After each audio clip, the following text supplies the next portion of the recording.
Hi distinction students, I hope we are doing okay. In this video we are looking at composition writing. This video is related to the previous video which I sent on descriptive composition.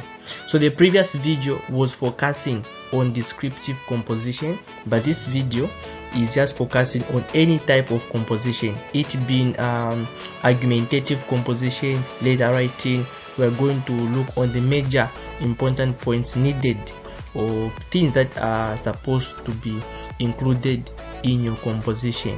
Okay, there are times whereby when you're writing a composition, you have to consider the title, you have to consider the type of language, like formal, informal, so on and so forth. Okay, so it's Tutor Peter at Knowledge World Academy, and without waste of time, let us begin.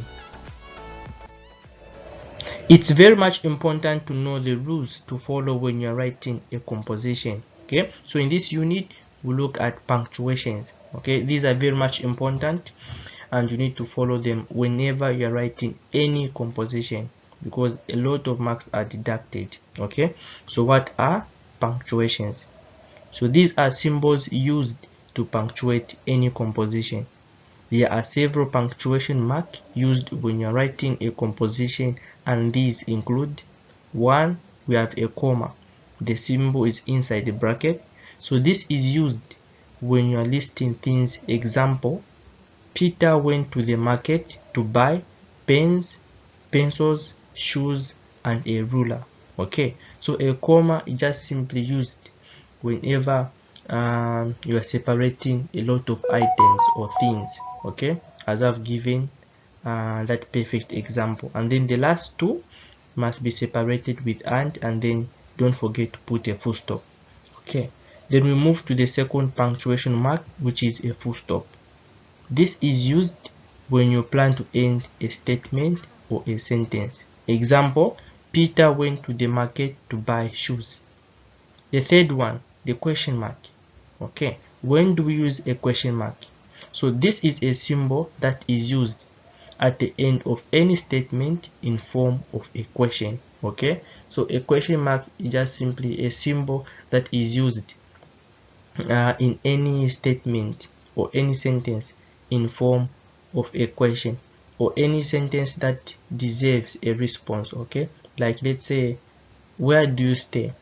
You are seeking a response from someone whom you're asking. Okay, that's a question, and you have to put a question mark at the end of that sentence or statement.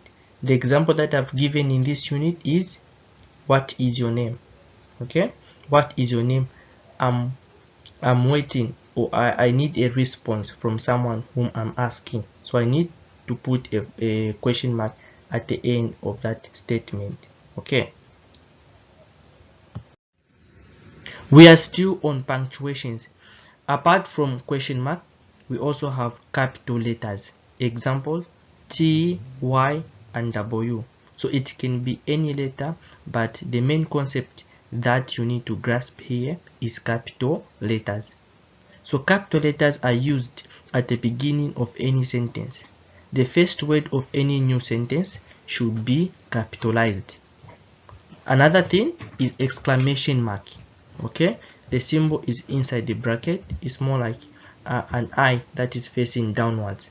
Okay, so this is used to express emotions like angry, happy, surprised, afraid.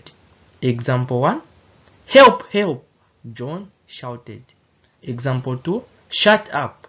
Okay, so all these are simply expressing an emotion, and we use an exclamation mark for such.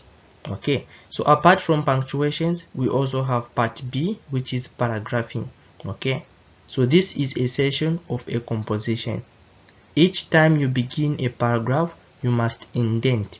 Indenting is leaving a space between a margin line and the first letter of the first word in your compositions. Okay, so apart from this, what can we say on paragraphing?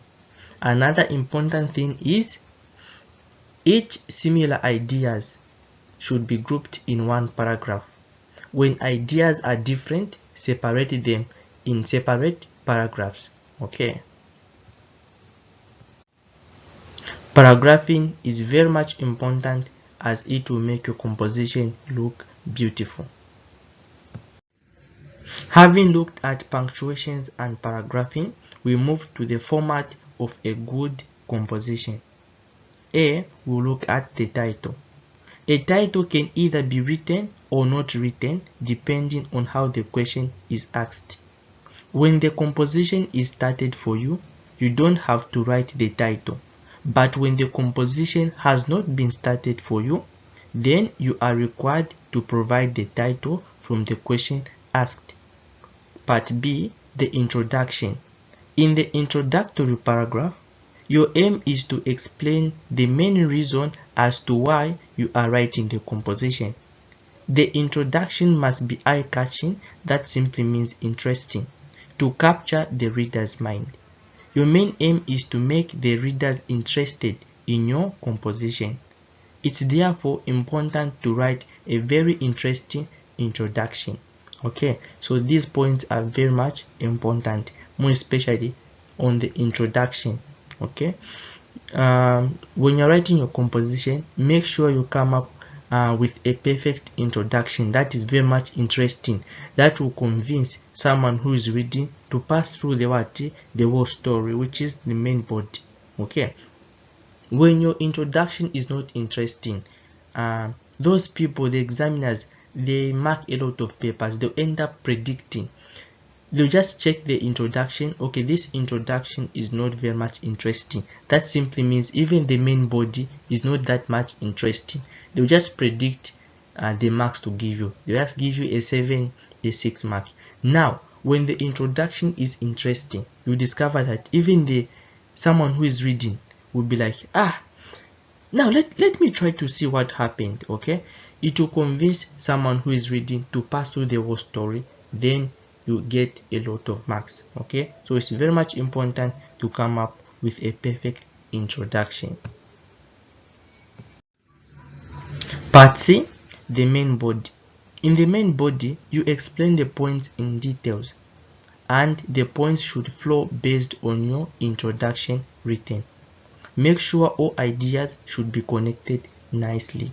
Okay, so in the main body, this main body flows based on the introduction that you have written. It would be unwise when you say, I visited my sister in Solwezi while you explain about the Victoria Falls. It's not making sense.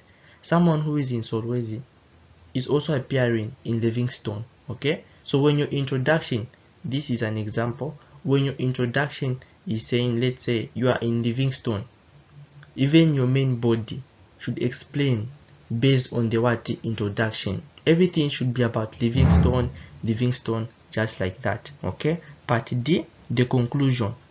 When concluding your composition, you have to make a summary from what you have written in your composition. You have to make sure you start from the main point and end with the last point. Also, in ending your composition, you add your own opinion, like what should be done, or in other words, adding a solution or what you think. Okay, that's all about the conclusion, is to make a summary on what you are explaining in your main body. Okay, additional information to composition writing. Okay, we'll look at construction. Construction are shortcut words, shortened words such as can't, won't, didn't.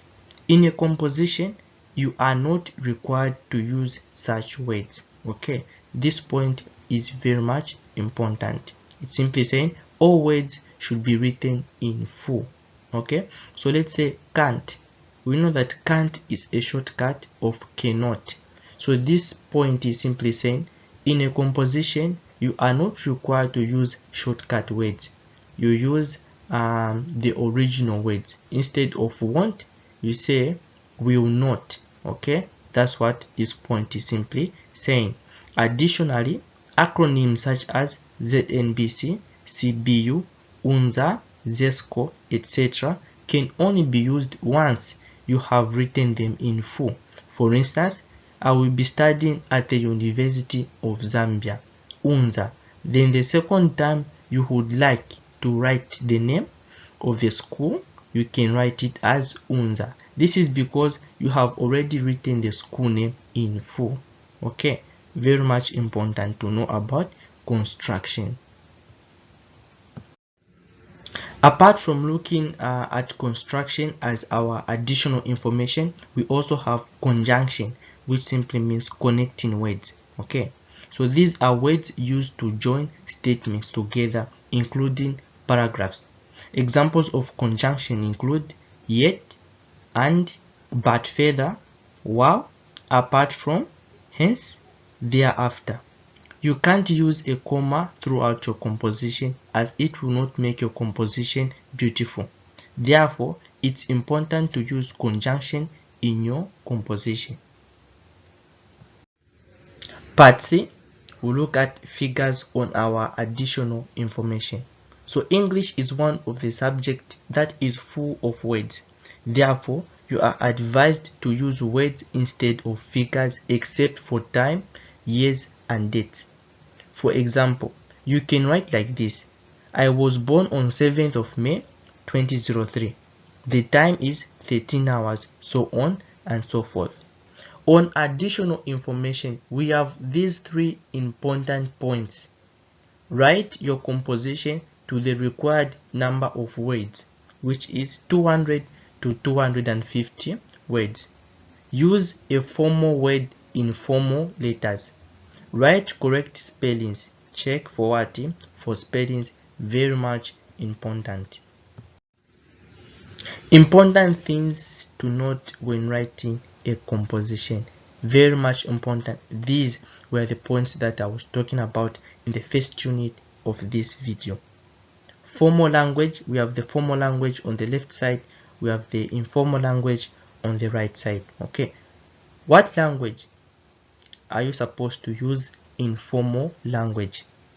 Example, we have mother, that's how you write mother, father, children, boys, photographs, relaxing. Okay, and then we move to informal language. How can you write mother in informal language? We use mom, father, dad, children, kids, boys, guys, photograph, pics, relaxing, chilling. Okay, so it's more like formal language is a respectable language, mostly used when you're writing letters to elderly people than you. Okay, and then informal, when you're just writing like a letter to your friends. Okay, where you can use my mom, my dad, kids, guys, pigs, chilling, so on and so forth. Okay, now we come to an end of this tutorial video. Thank you for watching, and remember to always remain positive.